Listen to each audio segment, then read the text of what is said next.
8 a.m., January 25th, 2026. The freezing expanse of the Barents Sea. High above the jagged ice cliffs, two Russian Tu-160 white swans are cutting through the thin Arctic air. Their four NK-32 engines, the most powerful combat engines on the planet, pushing 270 tons of titanium and nuclear ambition directly toward the 70th parallel. This isn't a stealth mission. The Russians aren't trying to hide. They are delivering a $500 million message in the form of a strategic nuclear provocation. With global diplomatic channels currently frozen and the Arctic becoming the most contested chessboard of the 21st century, Moscow believes the White Swan is still the undisputed king of the North. But as the pilots settle into their Mach 1 cruise, adjusting their variable sweep wings for the long haul, they have no idea they've just flown into a digital slaughterhouse. The Barents Sea was once the Kremlin's private sanctuary, a vast, empty bastion where their nuclear-capable bombers could flex their muscles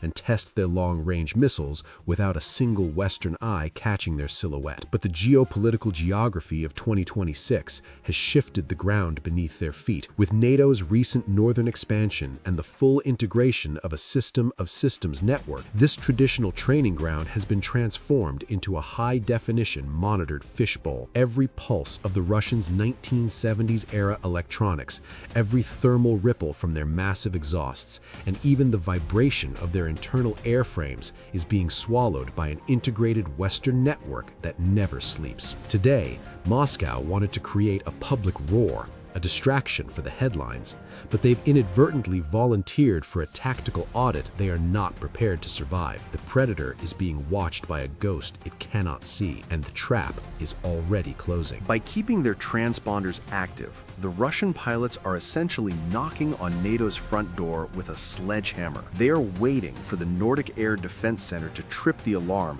hoping to witness the scramble of Norwegian interceptors so they can log response times and frequency. It looks like a standard high-stakes provocation, the kind of aerial dance we've seen for decades. Two Norwegian F-35 Lightning IIs are wheels up from the hangars at Evenes in under 6 minutes, but they are playing a far more sophisticated game than the Russian commanders realize. These American-made stealth fighters are operating in total passive mode. Their AN/APG-81 radars are set to receive only, meaning they are broadcasting absolutely zero electronic emissions into the sky. They aren't searching for the bombers. They are letting the White Swan's own aggressive electronic noise provide the exact coordinates for their own demise. The F-35s settle into a combat spread just outside the visual bubble, hovering like invisible observers. Inside the Tu-160 cockpits, the instruments are promising total safety.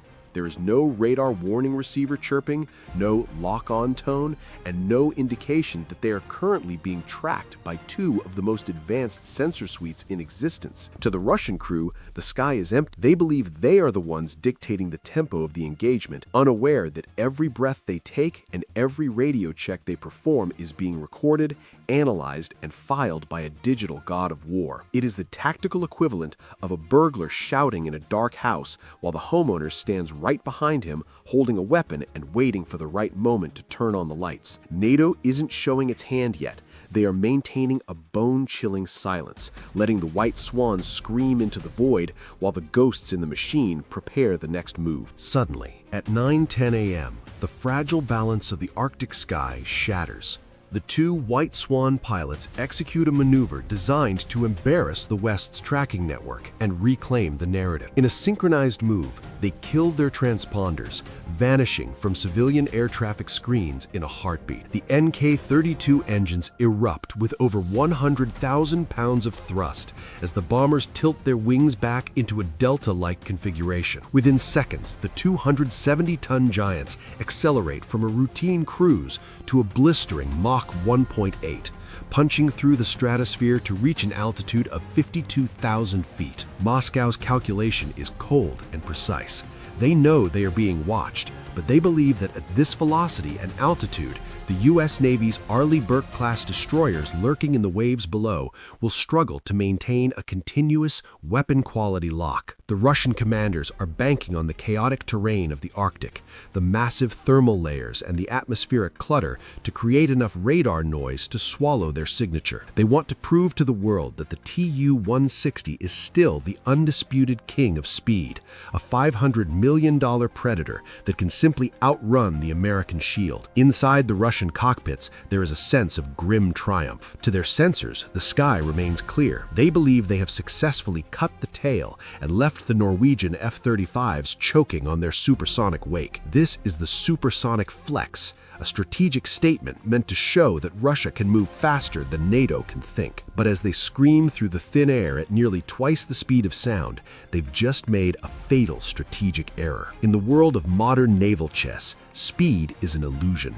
It doesn't matter how fast you are moving if you are already a fixed variable in someone else's equation. The Russians think they've escaped the room, but they've only moved deeper into the center of the trap. As the white swans push their engines to the absolute limit, convinced they have vanished into the stratospheric void, the U.S. Navy isn't even bothering to chase them with active radar. That's because you don't need to look for a target that is already pinned to a digital map. High above the atmosphere, the SBIRS early warning satellites are tracking those Mach 1.8 thermal plumes with surgical precision. At the same time, an RC-135W rivet joint, loitering hundreds of miles away, is vacuuming up every desperate electronic chirp and internal data link pulse from the Russian cockpits. This is the high intercept. While the Russian pilots are gloating over their altitude, two F-15EX Eagle IIs, the most heavily armed interceptors in the American arsenal, are already loitering at 60,000 feet. They are sitting at the very edge of space,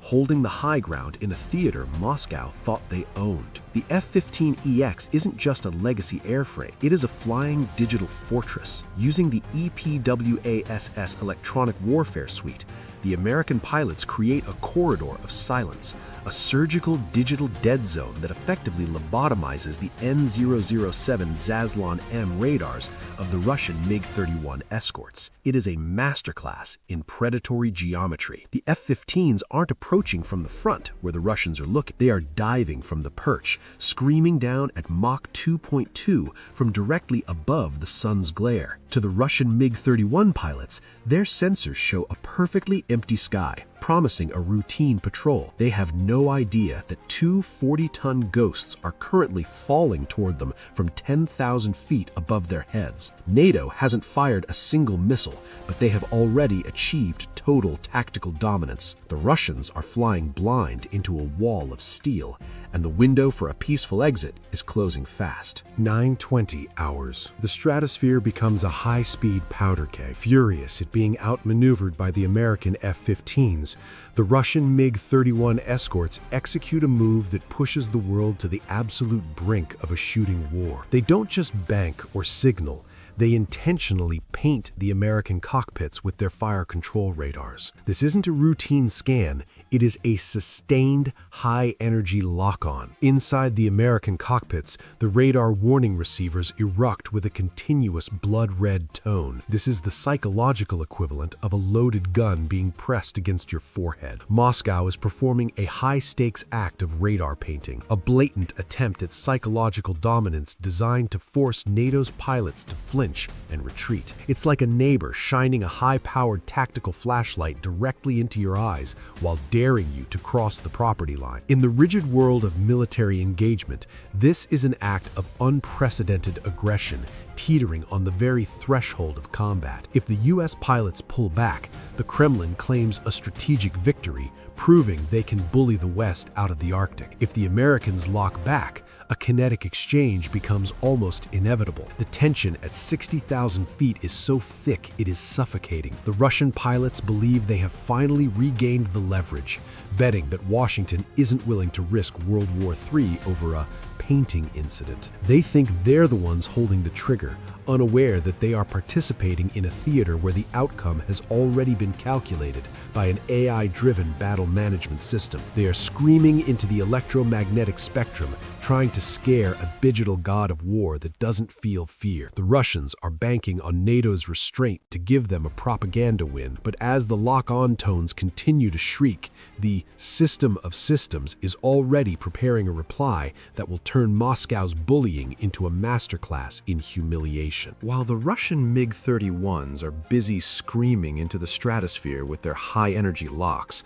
the ocean surface below has turned into a digital iron hand. The Arleigh Burke-class destroyers lurking in the freezing Barents Sea haven't just been watching, they've initiated the multi-static radar protocol. This is the ultimate technical humiliation from Moscow's bully tactics. Instead of lighting up their own massive SPY-6 radars and revealing their positions to the Russian fleet, the US Navy is executing a parasitic tracking maneuver. The F-35s act as silent collectors, capturing the radar energy the Russian escorts are pumping out. By using the energy bouncing off the white swans from the MiG-31's own aggressive scans, the Aegis Godbrain below creates a high-definition 3D map of the Russian formation. NATO can see every mechanical rivet on the Tu-160s from 4 different angles without ever broadcasting a single pulse of their own. The Russians are literally providing the illumination for their own funeral. Then comes the ice-cold reply at 9:25. A calm American voice cuts through the static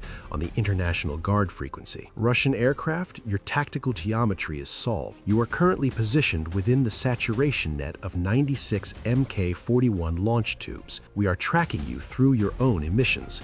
State your intentions immediately. It is a technical checkmate delivered with surgical indifference. Moscow thought they were scaring the F-15s, but they've just realized they are trapped in a titanium spiderweb where every aggressive pulse they emit is just another data point for an American software update. The giant isn't flinching, it's just measuring the Russian fleet for strategic erasure. The realization begins to sink into the Russian cockpits. They aren't the hunters, they are the prey, and they've been pinned to the board since the moment they took off. 9:30 hours. The Arctic sky reaches the point of no return. Instead of retreating, the two Tu-160 White Swans execute a final, suicidal act of defiance. They begin to open their massive internal weapons bays. In the world of high-stakes nuclear deterrence, an open bomb bay isn't a gesture, it is a direct act of hostility. NATO has exactly 180 seconds to stop the release of the KH-101 cruise missiles before this testing of defenses turns into a global nuclear exchange. The US Navy and Air Force don't reach for the trigger. They reach for the laws of aerodynamics and the electromagnetic spectrum. An F-15EX Eagle II performs a maneuver so dangerous it is forbidden in standard training. A high-speed cross-turn inches from the lead bomber's nose. The 40-ton fighter cuts through the air at Mach 2, generating a wall of wake turbulence so violent it hits the 270-ton Russian giant like a physical sledgehammer. The Russian bomber is sent into a violent, gut-wrenching oscillation, its pilots struggling to maintain level flight as the airframe groans under the artificial hurricane. While the Russian pilots are fighting to keep their wings from snapping, the Arleigh Burke destroyer below unleashes a spectral surge. Every kilowatt of energy from the Aegis system is focused onto a single microscopic frequency, the digital link that controls the Tu-160's bomb bay actuators. It is a surgical digital lobotomy. The American AI has already solved the Russian encryption and is currently flooding the system with a closed command millions of times per second. The Russian crew is frantically hammering their manual override buttons, but the doors are no longer listening to Moscow. They are caught in a loop of vibrating steel and digital white noise. The giant has its mouth open, but the US Navy has just wired its jaw shut. 9:35 a.m. The 180 seconds of stratospheric chaos end not with an explosion, but with the chilling silence of total systemic failure. Inside the Russian cockpits, the situation has turned from a flex into a high-altitude tube. The Tu-160 bomb bay doors remain jammed, a multi-million-dollar mechanical paralysis induced by the US Navy's Spectral surge. The Russian pilots, still reeling from the bone-jarring wake turbulence of the F-15EX, realize the brutal truth. They are checkmated. They are being tracked from 4 different angles by an invisible Aegis net. Their communications are being lobotomized by orbiting EA-18G Growlers, and their high-speed escape route is blocked by the very perch they thought they owned. The Russian formation closes its bays, kills its afterburners, and performs a slow, humiliated turn back toward Murmansk. While these events are dramatized to help you visualize the system of systems philosophy, the tactical dominance and the electronic warfare capabilities displayed are the absolute reality of today's modern military landscape. The era of the lone bomber is over. We are now in the age of the digital iron hand. What do you think of the spectral surge that jammed the Russian bomb bays? Could a mechanical override have saved them, or is digital dominance the only thing that matters in 2026? Let us know in the comments by typing electronic shield and hit that like button immediately. Your support helps us continue to bring you these strategic insights into the weapons and wars of tomorrow.